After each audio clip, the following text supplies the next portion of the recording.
Hi everybody and welcome to Heel Heat. My name is George Coles and on this episode we're reviewing Survivor Series War Games. If you haven't seen any of my videos before, I rate everything on a 1 to 5 scale. 1 is the worst, 5 is the best. Let's jump right into it. First match of the night, we get the Women's War Game match. Bianca Belair, Alexa Bliss, Asuka, Mia Yim, and Becky Lynch. Had a little brain fart there.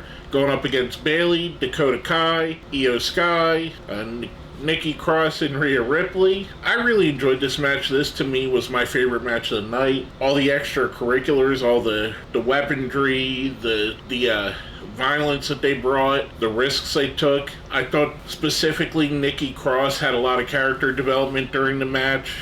Every one of the women had a chance to show off and show out in this match. I thought this was fantastic. The Bianca Belair, Alexa Bliss, Asuka, Mia Yim, and Becky Lynch team pick up the win here.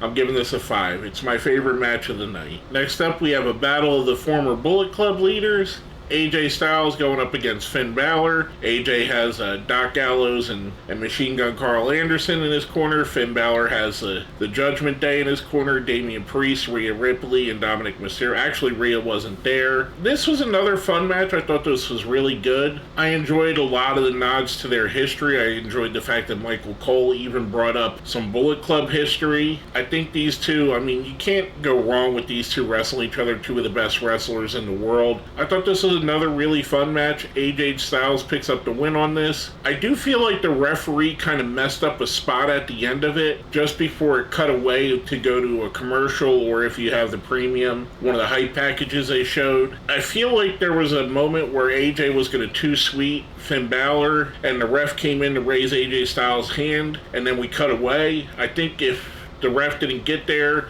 AJ and Finn would have too-sweeted, which, even though they've done it before, still would have been a cool thing, a nod to their history. Again, I feel like there was a little bit of a miscommunication there. All in all, I thought it was a really good match, though. I'm giving this one a 4. Next up, we have for the SmackDown Women's Championship, Shotzi going up against Ronda Rousey. I understand the story they were telling in this match. It just feels like it's too much like the same story that they just told with Liv Morgan not too long ago. It feels like they're running that same story. And there's only so much of the David versus Goliath stories you can use with Ronda Rousey before it starts getting really old and repetitive. Maybe Shotzi shouldn't be competitive with her. I understand that she's not up on that level quite yet. But if she's not, then why is she in the paper? Why is she in this match? I get the story that they were going for.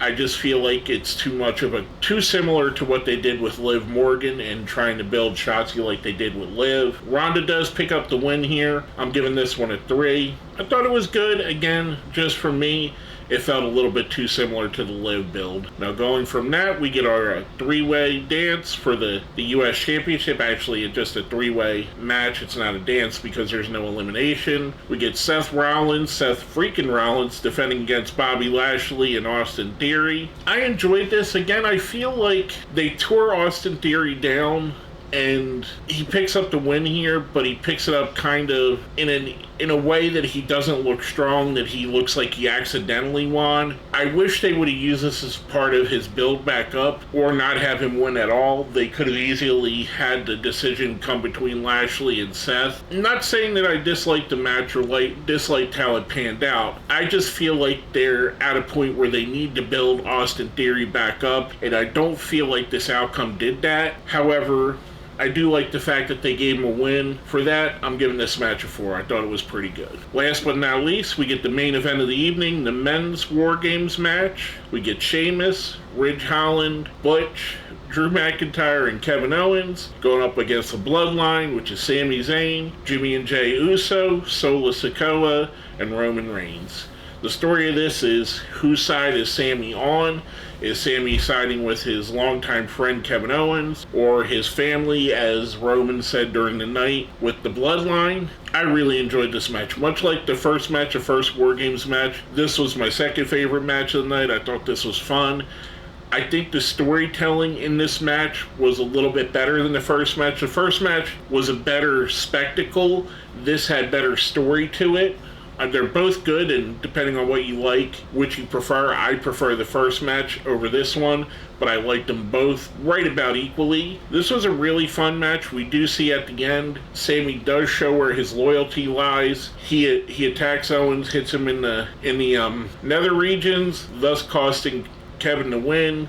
Lets Jey Uso get the Superfly splash, or the big splash off the top rope, to get the pin, thus proving to Jey Uso, the guy that he couldn't win over, that he's on board with the team. I like this. I hope they keep the storyline going. At some point, you know that there's going to be a split between Sammy and the Bloodline. I don't think it was time to do it just yet. I feel like we need that when the Bloodline starts crumbling. Maybe he costs the Usos a tag title or something to that effect. I don't want him to be the reason that Roman loses his championships. I want eventually whoever Roman loses them to, for him to lose cleanly. But yeah, I think this is a great story going forward. The Bloodline faction does pick up the win on this one. I'm giving this one a 5. Again, I thought it was really good.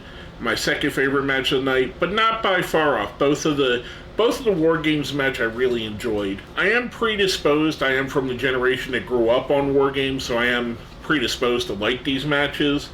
So I could be overrating them because of that. All in all, I thought it was a really fun pay-per-view. It went by fast for being a 3-hour show.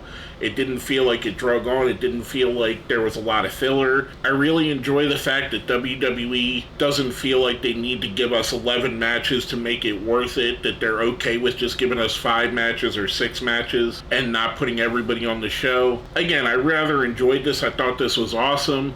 I kind of expect the same from Royal Rumble, with the 2 Royal Rumbles taking up the lion's share and maybe 3 other matches on the card.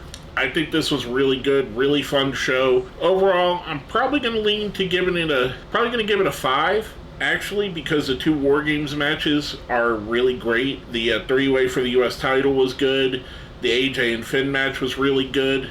The only match, and it's not that it was a bad match, but the only match I would say is a little bit of a letdown on the card is Ronda Rousey versus Shotzi. But again, that's my personal opinion. I just feel like the story is too repetitive. Again, overall, I thought it was a really fun card. I'm giving it a 5. These WWE Premium Live events or pay-per-views, and I know I probably called it a pay-per-view here, so used to that terminology, have been really great this year. This has been a really stellar year for their Premium Live events. So I really enjoyed this. I do recommend, if you haven't watched it, go check it out. With all that being said, let's smash that like button, share the video, subscribe if you haven't, and if you made it all the way to the end, let's put Sammy in the comments for Sami Zayn. With all this being said, my name is George Coles, and this has been my review of Survivor Series 2022.